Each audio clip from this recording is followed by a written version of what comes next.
কোম্পানীটো বনাই ল'বা অল্টাৰ F3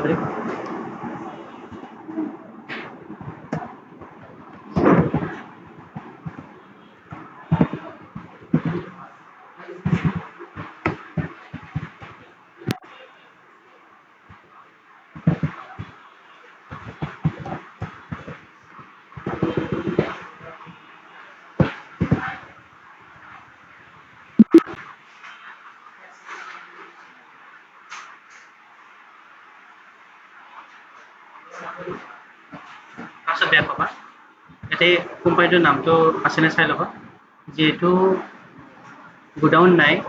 আৰু কেটেগৰী নালাগে সেইখিনি F11 টিপা তাৰপিছত F2 টিপা টিপি মেইনটেইন মাল্টিপল গোডাউন নকৰবা বাকি যাকে আছে এই চাৰ্টখন সেই হিচাপে চিলেক্ট কৰি ল'বা দেখাবা এটা আমি ভাউচাৰ টাইপটো বনাম accounts info voucher type create এতিয়া সেইটো বনাবা কুৱেশ্যনটোৰ হিচাপত আৰু যেটো কুৱেশ্যনটোত 18% GST আছে পাৰচেজৰ কাৰণে তাতে 18% GST লিখিবা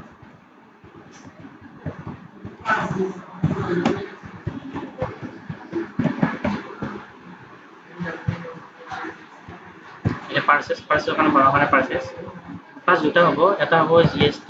ব্ৰেকেটত SGST প্লাস CGST এটা হ'ব এন্ড অফ লিষ্ট এটা হ'ব সানৰি ক্ৰেডিটৰ এটা হ'ব purchase plus C purchase under purchase account হ'ব লেজাৰ নেমত GST যিখিনি আছে এটা CGST এটা SGST এটা বনাব লাগিব অৰ্থাৎ CGST যেটো 18% GST আছে তো CGST 9% হ'ব ডিউটিছ এণ্ড টেক্সেছ হ'ব যিকোনো টেক্সেছ থাকিলে আপুনি ডিউটিছ এণ্ড টেক্সেছ দিয়ে এটা মিডিয়াম 9% তো অটোমেটিক আহি যাব টেক্স বেছ অন আইটেম ডেট এপ্লিকেবল বাকি এটা হ'ব অন টোটেল সেলস নেক্সট এটা GST হ'ব GST 9% same হ'ব 9% tax based on item that applicable এটা হ'ব on total sales multiply এখানে লিখে দিবা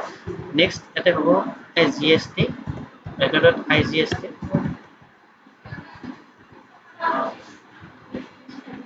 এটা হ'ব sundry creditor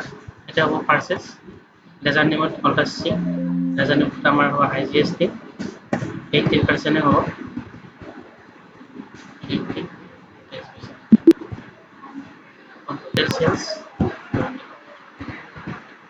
আমার GST টো ক্রিয়েট হয় 18% GST কানে ক্রিয়েট হয় এটা যেটা আমি পারচেজ করি আমি একো নরমাল ভাউচারতে যাম পারচেজত যাই কিনে অ্যাকাউন্টিং ভাউচার F9 20%